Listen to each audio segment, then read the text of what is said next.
예, 그리고 이번에는 허준영 서강대 경제학과 교수와 연결해서 더 자세한 내용 알아보겠습니다. 교수님 나와 계십니까? 네, 안녕하세요. 예. 급하게 그러니까 긴급하게 그 상호 관세가 협상이 타결이 된 것 같습니다. 한국은 3,500억 달러를 투자하겠다. 그리고 상호 관세 25%에서 15%로 낮췄다. 그러니까 15%가 전반적인 지금 트럼프 대통령의 그 기준 수치였나 보죠? 네, 맞습니다. EU도 15% 했고요. 예. 그다음에 일본도 15%를 하고 있습니다. 그래서 미국이 주요 크게 생각하는 이 교역 파트너들이랑은 지금 15%로 가고 있는 것 같습니다. 예. 네. 그러면 오늘 전반적인 큰 틀에서 협상 타결된 점은 어떻게 평가하십니까? 전반적으로 조금 더 구체적인 사항이 알려져야 될 것 같은데요. 예. 왜냐하면 이제 그 자동차 관세 같은 품목 관세 같은 경우가 이제 EU도 그렇고 일본도 15%를 받았는데 우리나라가 이제 자동차 수출 중에 절반이 미국 수출입니다.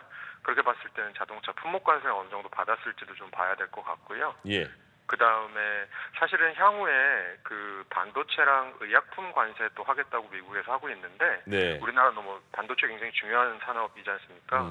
그런 측면에서 일본이랑 EU는 적어도 합의가 나온 이후에 각각 발표하기로 향후에 미국이 그 반도체 관세 같은 걸 하더라도 뭐 일본 혹은 EU에는 굉장히 호혜롭게 해주겠다 이런 얘기들을 이제 각 그 나라에서 발표를 한 적이 있거든요. 예. 그런 측면에서는 우리가 이제 이런 관세에 대해서 향후 어느 정도 조금 그 약간 유리한 조건을 받는지 이런 것도 좀 봐야 될 것 같고요. 예. 일단 그 투자 금액 같은 경우는 뭐 일본이 5,500억 달러, 그러니까 EU가 6천억 달러 정도 되는데 뭐 일본과 비교해 보면 우리나라가 이제 뭐 GDP가 한 1대 2.5 정도 됩니다. 네네. 그렇게 따져 보면 우리나라 투자 금액이 뭐 GDP 대비로는 일본보다 좀 더 많은 것 같고 아. 또 바이든 행정부부터 사실 우리가 이제 미국의 대미 투자 가장 많이 한 나라 중에 하나지 않습니까? 예. 그 얘기 이제 기업들이 굉장히 향후에 추가적인 투자 여력이 제한된 상황 내에서도 뭐 어떻게든 끌어내려고 했다. 뭐 이 정도의 생각을 좀 할 수 있을 것 같습니다. 예, 지금 이제 추가로 들어온 속보에 따르면 이재명 대통령이 관세 협상이 타결됐고 큰 고비를 하나 넘었다고 밝힌 데 이어서 국익을 최우선으로 협상해서 주요국과 경쟁 여건을 마련했고 이게 한미 동맹이 더욱 확고해지는 계기가 될 거라고 밝혔습니다. 그러면서 이 3,500억 달러 펀드 중에 1,500억 달러는 조선협력 전용이다라고 밝혔는데요. 그러면 네. 이제 우리 정부 층에서 제안을 했던 마스카 프로젝트가 어느 정도 협의를 이뤘다라고 볼 수 있는 걸까요? 뭐 그게 통했다고도 볼 수 있을 것 같습니다. 그렇게 봤을 때는 사실 어제 제가 알기로는 우리 정부가 제안한 그 투자 금액이 2천억 달러였던 걸로 알고 있거든요. 예. 그런 측면에서는 막판에 투자 금액도 전반적으로 올리면서 조선업의 투자 금액도 좀 구체적으로 제시를 한 것 같습니다. 굉장히 좀 그 EU나 일본과 협상이 약간 다른 점이 그러면 있는 것 같은데요. 예. 그 EU나 일본은 사실 투자를 한다고 했을 때 어떤 분야에 대한 투자인지에 대해서 굉장히 좀 두루뭉술하게 접근을 했거든요. 예. 그 우리는 진짜로 조금 조선업을 미국이 굉장히 원하고 있고 그런 측면에서 조선업에 또 좀 집중된 부분의 투자 이런 얘기들을 아마 한 것으로 보입니다. 아무래도 중국이 뭐 최근에 이제 군함 같은 것들도 미국에 비해서 좀 더 많아지고 미국의 상선 같은 것도 너무 모자란 상황 또 향후에 미국의 LNG 같은 거 많이 수출하고 싶어 하는데 사실 LNG 운반선이 미국은 지금 많이 없거든요. 예. 그런 측면에서는 미국이 조선업을 조금 미국의 주력 산업 중에 하나로 좀 키우고 싶어 하는 부분 그 부분을 우리가 좀 타겟한 것으로 봐야 될 것 같습니다. 예. 교수님, 그 우리나라가 어쨌든 25%에서 15%로 이제 마지막 타결이 됐는데 우리나라가 한미 FTA가 있었잖아요.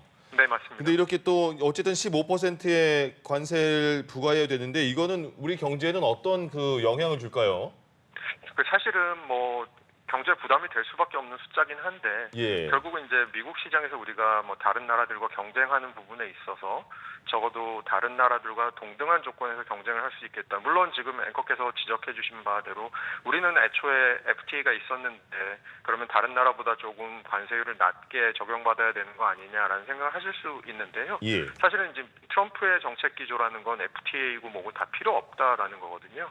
그렇게 봤을 때는 우리에게만 조금 더 호혜로운 낮은 관세율 좀 불가능할 것으로 저는 생각하고요. 예. 그런 측면에서는 뭐 경쟁의 발판, 뭐 관세가 안 들어온 것보다는 여러 가지로 어렵겠지만 경쟁의 발판을 마련했다라는 측면에서 의미가 있을 수 있고, 예. 근데 한편으로는 아까 잠깐 말씀드린 것처럼 품목관세, 자동차 품목관세 어떻게 될지도 굉장히 관심스럽고요. 예. 그리고 사실 EU나 일본에 대해서 철강 관세 같은 것들은 품목관세는 전혀 깎아주지 않고, 지금 예. EU에서는 자기 쪽에만 지금 미국이 좀 약간 쿼터제로 관세 낮게 쿼터제 적용해줬다 EU에서는 지금 주장을 하고 있는데요. 네. 우리나라도 이제 이 품목관세 철강 어떻게 될지 좀 봐야 될 부분, 아무래도 지금 뭐 자동차 부품, 철강, 알루미늄 이런 쪽이 굉장히 어려운 부분이 많거든요. 예. 예. 그런 측면에서 향후에 조금 더 구체적인 숫자들이 나와봐야 판단할 수 있을 것 같긴 합니다만, 어쨌든 간에 관세율 자체, 상호 관세율 자체는 다른 나라와 동등하게 같다 정도의 의미가 있을 것 같습니다. 예. 예. 우리 입장에서는 이제 조금 얻어낼 수 있는 부분들이 말씀하신 자동차와 철강 등에 대한 품목 관세가 인하되느냐 이 부분일 것 같은데, 그러면 예측은 어느 정도로 좀 하고 계신가요? 저는 자동차도 관세를 받았을 것 같고요. 예. 왜냐하면 사실은 반대로 생각해 보면 우리나라가 25% 자동차 관세를 내고 일본이나 EU 기업들이 15% 자동차 관세를 내게 되면 예. 미국의 평균 자동차 가격 계산해 봤을 때 차값이 한 관세 이후에 한 700만 원 정도 차이가 나거든요. 네네. 700만 원이면 소비자 입장에서 굉장히 한국 차를 사려다가도 다른 나라 차로 선회할 수 있는 그 정도의 큰 금액이라고 저는 생각하거든요. 우리나라 차가 그래서 700만 원 정도가 더 비싸진다는 거죠? 그렇죠. 우리가 예, 예. 25% 관세를 받고 다른 나라가 15%를 받으면요. 예, 예. 그렇게 됐을 때는 아무래도 우리나라 협상단이 이걸 반드시 패키지에 집어넣었을 거라고 저는 생각하고 있고요.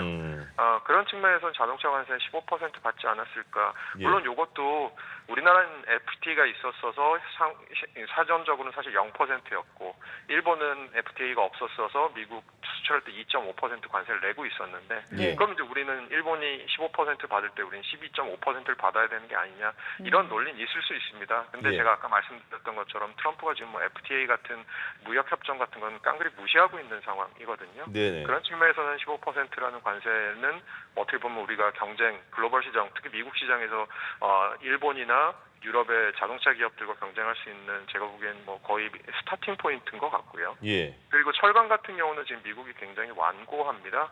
워낙 산업재로서의 가치도 크고 하다 보니까 아무래도 철강에 대해서 양보는 잘 안 하고 있는 분위기예요.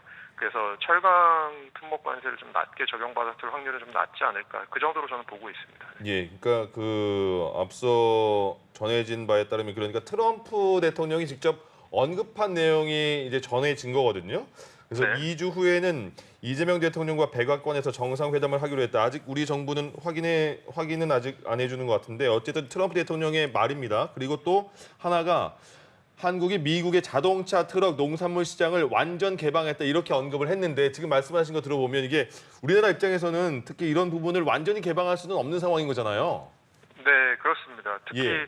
농산물 같은 경우는 아무래도 뭐 식량 안보의 측면에서, 그리고 그 자국 산업 보호의 측면에서 사실은 우리가 조금 문을 열지 않고 있었던 부분이 분명히 있거든요. 예. 그리고 아무래도 뭐 예를 들어서 소고기 같은 경우 30개월 이상 이런 소고기는 예전에 우리 광우병 기억이 있기 때문에 국민들의 정서상도 건강권의 문제 측면에서도 조금 우리나라 시장이 좀 그렇게 닫아둔 부분이 있거든요. 예. 그런 측면에서는 이런 시장을, 물론 트럼프 대통령은 원래 말을 세게 합니다.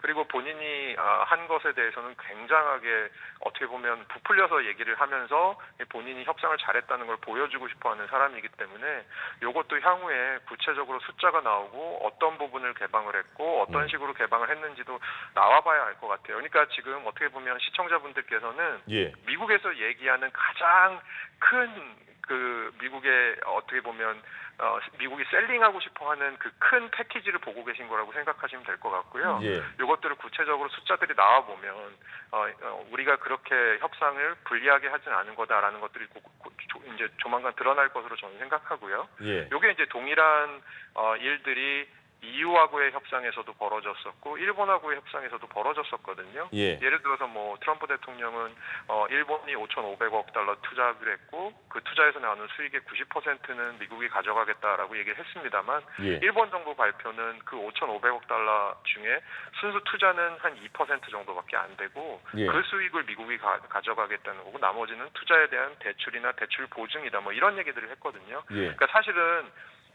원래 이런 큰 협상이 끝나고 나면 협상에 대해서 이제 상호 합의문 같은 게 나옵니다. 예. 근데 지금 일본하고도 미국 사이에 상호 합의문이 나온 게 없고요.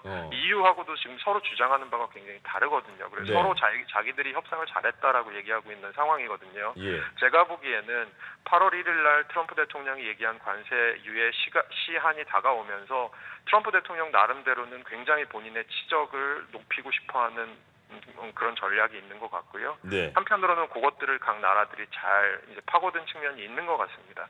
그것을 우리에게 적용시켜 보면 우리도 지금 트럼프 대통령은 마치 미국이 한국에 대해서 모든 것을 다 가져간 것처럼 얘기를 하고 있지만 예. 이제 합의를 딱 열어보면 아마 우리 정부가 꽤 선방한 부분도 저는 있을 것으로 보여서 예. 향후에 몇 시간을 좀 주목해 보실 필요가 있을 것 같습니다. 예, 지금 트럼프 대통령이 내놓은 이제 입장들을 보면 미국에 3,500억 달러를 투자하기로 했고 그리고 농산물 시장을 완전 개방한다는 내용들이 나왔는데 우리 정부가 내놓은 이재명 대통령이 내놓은 입장 중에서는 이 3,500억 달러 중 1,500억 달러가 조선협력 전용이다라고 밝혔고요. 농산물과 관련해서는 좀 자세한 내용을 저희가 들어봐야 할 것 같습니다. 그러면 이게 지금 어디까지나 트럼프 대통령의 입장이기 때문에 이 전혀 밤에 있을 이제 한미 관세협상단의 협상에서 좀 세부적인 내용이 바뀔 가능성도 있을까요?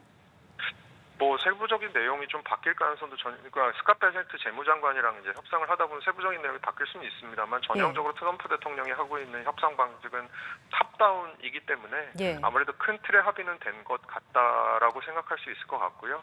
그럼 이제 이따 있을 얘기들은 저희가 지금 말씀 나누고 있는 구체적인 부분에서 뭐 농산물 시장을 뭘 개방할지 뭐 그리고 품목 관세 같은 것들은 어떻게 조정할지 그리고 미국의 자동차가 한국에 넘어올 때 어떤 식으로 자동차 시장을 한국이 열어줄지 이런 것들에 대해서는 아마 스캇 베센트 장관들이 약간 더 디테일을 논의할 것 같습니다. 어떻게 보면 다른 나라랑 EU랑 협상을 하는 거랑 미국이 일본을 협상을 했던 거랑은 약간 다른 방식인 것 같긴 한데요. 예. 원래 이제 베센트 장관이랑 이제 트럼프 대통령이 마지막에 결정을 하고 그러니까 마지막에 도장을 딱 찍는 게 이전에 두 권역과의 협상이었다면 우리나라는 트럼프 대통령이 먼저 나와서 협상을 마무리 짓고 그리고 사실은 이제 스캇 베센트 장관이 뒤에 나와서 이제 나머지 세부 조율을 하는 조금 약간 다른 방식인 것 같긴 합니다. 근데 전반적으로 지금 트럼프 대통령이 얘기한 게 큰 틀이라고 생각을 하시면 될 것 같고 그 큰 틀 중에서도 제가 아까 말씀드린 것처럼 미국의 입장에서 가장 유리한 정도의 지금 그 발언들을 하고 있는 것이 아닌가라고 보시면 될 것 같습니다. 세부 사항들은 이따 좀 더 보셔야겠죠. 네. 예.